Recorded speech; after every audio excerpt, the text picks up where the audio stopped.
You're right, everyone is doing good. So I'm seeing the Q7 plug-in hybrid and I just realized that I lost about 20-30 minutes of footage, so I will give it a try. Again, so to sum it up my previous speeches, if you're curious about the cargo space of the Q7, you can see that I'm transporting a washing machine to one of my friends because we don't need it anymore.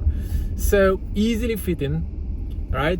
So it's here, the net, the protecting net is fantastic. It's like a magic. So guys, use it.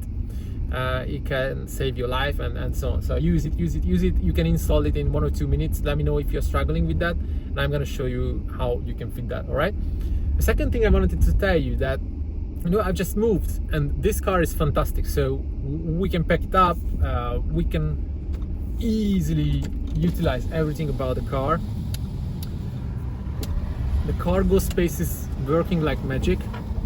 And the other thing I wanted to tell you is that I'm now on a 100 kilometers long journey. And the thing is that now I have 55 kilometers of EV range. That was my starting point. Although when I start using the AC, what consumption you can expect? Of course, on the motorway, on the main road, it consumes more, the electric engine.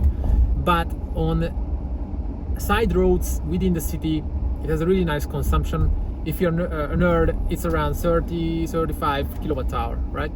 In its best consumption, the Q7 will consume you 27 kilowatt hour, right? Without AC on and without any extra throttles. That's gonna work for you, and that's how you can drive up to 55 kilometers. Now, generally saying, on the motorway with AC on it will be 35-37, and I really like using it with efficient mode. And when you program your destination to the system, then the computer will be calculating you the most efficient way of driving, of course. Now, a great thing about this car is it's almost 400 horsepower, right? And that's working like magic.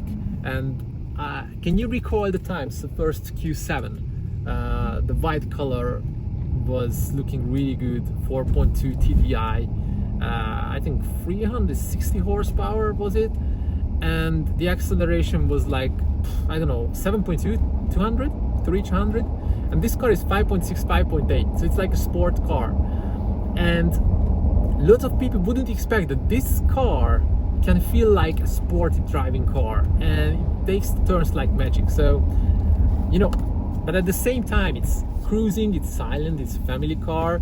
And we speak about the RS6 and the A6 Avant.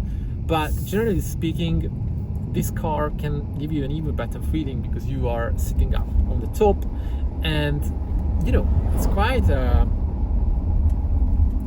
this car is magic, guys. So speak soon, see you later, and let me know what topics you would like to discuss, and I'm gonna tell you my real practical experience. Now, one of my questions towards Audi is that how many horsepower and torque the car is using when we put it into efficient mode, because that's kind of fantastic mode, because you can hear the sound, the car goes, but not as quick as it should be, because it's efficient mode.